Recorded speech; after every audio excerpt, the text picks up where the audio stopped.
sellers, if I had multiple offers, and of course I haven't sold in a while, but, would I be tempted to kind of look up their profiles of the buyers and say, oh, that one's looks totally normal and that one looks crazy? I don't think I would be tempted to look up another buyer of my house, but if I was hiring a realtor, I would probably look them up on social media. But I don't think I would care if they had a few different opinions, but if they were very loud one way or another, then I would probably look a different way. And that's what I'm saying, like a polarizing. Yeah. So what I'm getting at to our audience is if you kind of have a polarizing personality, that may work against you in some scenarios, whether you're buying a property that's an investment or you're trying to buy your next, primary residence. There's more eyes. It's kind of like, remember when we were talking about like job interviews? People were like, you got to be careful what you post on socials, because if you go out for a job interview, they're going to pull all that stuff up and have questions and, all the stuff that you didn't think that, was just meant for your friends now is being shared with the world. It's your resume. It's your resume. Yeah. Well, and that's where the younger than me is they'll have multiple. They have one, like it's called the Finsta, like the fake one that is just for their friends. It's locked down. It's super, super private. And then they have their public one with their name.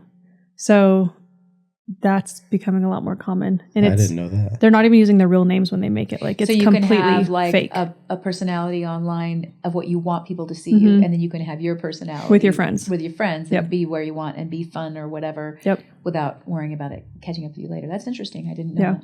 Yeah, so anyone with teenagers, they probably have another 2 accounts. Yeah.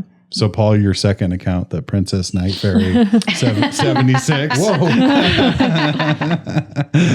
Done your research. I'll never forget when I was getting the email of a client and it was something like that, Princess Night Fairy 76. And then at the end of it, she started laughing. She goes, I'm so embarrassed. I just gave it to you. Yeah. I've had a few of those. I've had some embarrassing ones too. Yeah.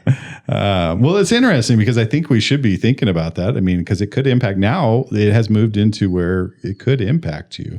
It's a lot harder to kind of find out information about clients that, or potential buyers or even a seller, what their stances are in their personal lives. But I think people, they call it Facebook stalking. I think people do that nowadays, and it may impact your ability to buy. Just because it may sway, if you're in a multiple offer situation, it may sway someone toward you or against you, depending on how polarizing you are. So, well, I know with like investment properties, so I have some people that I work with that have been in the real estate realm for a long time, and they won't even go see houses listed by certain people because they just don't want to deal with them as a person. When I'm like, but this is exactly what you're looking for, and they don't care. Wow. So I think whenever you've been in it for a long time, and people actually know, then it can really affect you one way or another. Yeah. What are the differences in the platforms like Facebook, Instagram, TikTok? Like what, different demographics? I think we're more Facebook geared because that's kind of our original platform.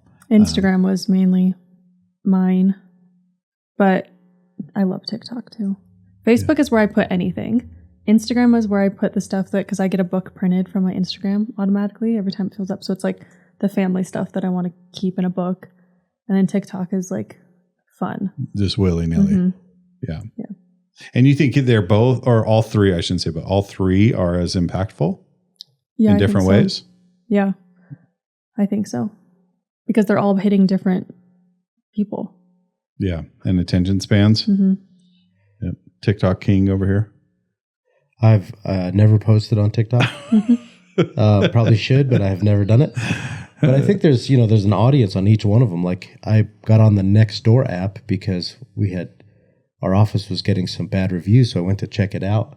And you'd be surprised how many people are on the Nextdoor app. And then there's we talked about Twitter or X or whatever.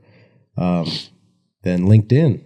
Yeah. It used to be you had to have a LinkedIn page if you were a business owner or a professional. And that's kind of turned into just a blog place. So it's I don't know. There's different markets for different people. The Well, platforms yeah. are used differently. And people born in 2000 are 25 this year. That's so crazy. You know, so like I feel like you do have to kind of keep up with the new ones. Yeah. Just because they could buy a house right now. Mm-hmm. So Mm-hmm. I feel like Shannon's had a lot of good success with her videos. Just when you started posting regularly. Yeah, I'm surprised. I had really not used social media much, and I never used it for work very often. But over the last year and a half, I've really tried harder to, showcase properties or just good buyer seller information, anything that I think might be valuable. And it's gotten really good responses. And I am learning that you don't have to be perfect. Your dialogue when you're talking about a house doesn't have to be perfect. It's not a commercial, you know. You can just be kind of authentic and run down a few things and show off the property. You don't even have to show off everything. Somebody's going to stop, it's going to catch their eye, and people will either say, hey, it looked great, or, oh, I love that listing, I'm going to go show it tomorrow, or, oh, I sent it to my customer, or, that's perfect for my grandma, whatever. It does get attention. Yeah. Every time I see that, or you got to say it for us, the hi friends. The start of that. Stop. Every time I'm friends. scrolling, I see hi friends, and I hear it. I'm like, oh, that's a Shannon one. I love it. Well, it's kind of embarrassing. It's hard to know It is. what to say and how to talk to people. But I do know my audience, and these are my friends. This is my Facebook that I'm putting it on. I do put it on TikTok as well. But these are just my friends, and I don't want to be salesy to them, I mean, that's who they are, and that's who I'm reaching out to, you know. So, I know. hi Don't make fun guys. of me, Paul Barry. And then You won't just even do smile. one. You won't even do one. You So make nobody can make fun of mine. I've tried to get you to do them with me, Yeah. and you won't. Yeah, we need to do a dance, Paul. We like to Yeah. shake that. Yeah. Oh, that one that I just sent, Paul. Well, we'll show you after, Ben. I got a good one for you too. Oh, good. Okay, I'm in, man. No, that one. No. I have no qualms about looking squirrely. So, Not this one, though. oh my gosh, It was good. it's gonna be good. Well, Shannon, you've done an incredible job with those videos, and it's not easy. I mean, it's not to stand there. But what I like about it is, like, people don't like to always read. Like, you see something, you're reading through all the details. This big 4-paragraph thing of, all the amenities is just run on sentences. It's nice to be able to say, hey, and this one has a shop. And oh, by the way, this one has well irrigation and all the sprinklers are hooked up to the well. Why is that important? Because you don't have to pump from a ditch, and the ditch only runs 6 months out of the year. Mm-hmm. You can explain some stuff where otherwise, buyers wouldn't know the specifics about the property. So you can really kind of highlight some stuff. So it's been pretty good. I'm leaning into it, us more mature realtors. We're trying to keep up with the youngins. But wait a second. I think I might be the most consistent poster. 0. No. That's right. I don't do anything ever. That is consistent. Every week on Facebook and Instagram, I put our newsletter. You do. there you go. You are pretty consistent with that. No doubt. Very consistent. Yeah, very consistent. Every week. Yeah, say it. Very, very consistent. Very, very consistent. And consistent with everything else that is flatlined.